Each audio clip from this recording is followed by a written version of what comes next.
Pop a perky just to start a pop 2 cups of purple just to pop a perky just to start a pop 2 cups of purple just to warm up. Pop a perky just to start a pop 2 cups of purple just to warm up. Pop a perky just to start a pop 2 cups of purple just to warm up. Pop a perky just to start. سلامونه نیکی هیله احترامات د افغان کریکبای خپرونې درنو لیدونکو یو ځل بیا ستړي مشي او ښه راغلاست درته وایم. دا ځل راغلي یو د یو ځوان لوبغاړي سره ولاړ یو، له دوی سره د زړه خواله کوو. په لومړیو کې تاسو ته ښه راغلاست او ستړي مشي وایو. سلامونه احترامات، خدای دې وکړي روغ جوړ عافیت جامې پر تن ولرئ. مننه. په لومړیو کې مو دغه درنو لیدونکو ته خپل ځان معرفي کړئ. زما نوم نجات مسعود دی او د ننګرهار ولایت د رودات ولسوالۍ یم.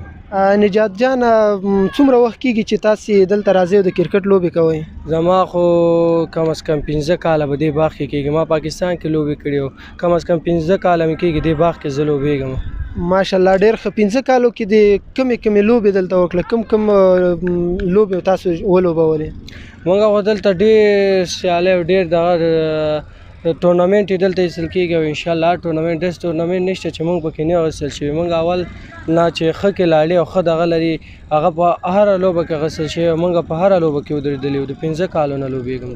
ډېر ښه. د ولایتي او یا په دې نورو سیالیو کې کله لوبېدلي یاستئ؟ او ډېر لوبېدلي وو. په روداتو کې داسې نورو ولایتي دغه کې لوبېدلي وو. بل دا غټ جامونه دغه چې وځي اوس په روداتو کې یو څو ټورنمنټ دی، هغې کې په لالپوره کې داسې جلا ځایونو کې مونږ لوبېږو. ډېر ښه. په دغه کې مو کومه برخه کې ډېر بیټینګ که په بالینګ کې؟ زمونږ اولنۍ برخه اوس به چې ما پکې په 14 بالو 3 شپېته رنزونه وکړه، 2 مې ورکټې واستې او بس د نورو ورځو کې مو همداسې 17 بالو باندې 15 یې لرو، دغه لرو انشاءالله.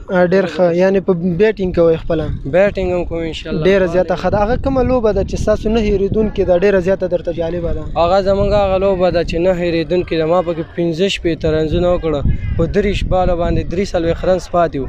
ما دا لوبه داسې جالبه که په 19 بالو 18 پاتې شو، زه اوټ شوم. هېڅ زمونږ کسانو به هغه 18 رنز په 19 بالو پوره نه کړ.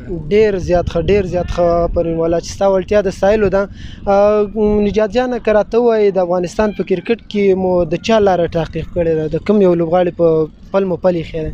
مونږ خو انشاءالله زړم دی او د ګربز په پل باندې پل ایښی، خو هغه ورسره هغه لونډر نه دی. موږ لونډر بالینګ به ورله پرېږدو، په بیټینګ به خواري وکړو انشاءالله. ډېره ښه ده. په نړیواله کچه مو د کوم چا د بیټینګ سټایل ډېر خوښېږي؟ په نړیواله کچه مې د کوهلي او د بالر مې د شټارک. ماشاءالله ډېر زیات ښه. هغه کومې ننګونې دي چې تاسې ورسره د دغه کرکټ په لوبو کې مخ کېږئ دلته؟ داسې جلا ننګونې شته دی. داسې اوس ډېر دغه دي په موږ باندې نیوکې کوي که نه، کله ښه لوبه ترسره کوي بس دا یو لوبه کې لوبېدلی او دا بله کې دا بله کې، داسې ډېر دغه شته دی. ډېره زیاته ښه ده. او که په وروستیو کې راته دا ووایي چې هغه کوم لارې دي چې تاسو کولی شئ چې په هغې باندې د ملي ټیم ته لاره ومومئ؟ هغه لارې خو زمونږ لا پوره نه دی. ملي ټیم ته چې دی ډېر استعداد غواړي. الحمدلله مونږ کې شته هم دی. ډېرو ځایونو کې ډېرو کلاړیانو سره لوبېدلي وو. کوی شي انشاءالله. خو داسې دی چې مونږ د دغه نه پیسو او د واسطې دې شیانو نه لږ مونږ جلا یو. یعنې واسطه منئ چې په ملي ټیم کې چې دی واسطه شته؟ خو په واسطه لوبېږي، ټول په واسطه باندې خبره د پیسې ده. په افغانستان کې کار بخش کی خبره د پیسې واسطې. کوم ټریل مو ورکړی تر اوسه د ملي ټیم لپاره؟ نه لا اوسه پورې ټریل نه دی ورکړی، خو زړه شته انشاءالله.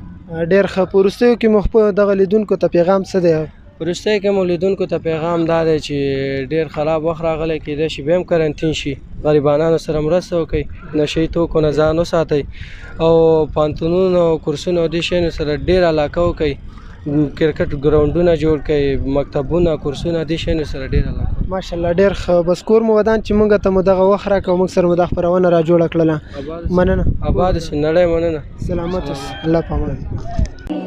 ما في لك سمين وقلت لي ساوي وين الفاش أحلى طريق فهمتني قلت क्यों सोचना है जाना कहाँ जाए वही ले जाए जहाँ बेसब्रियाँ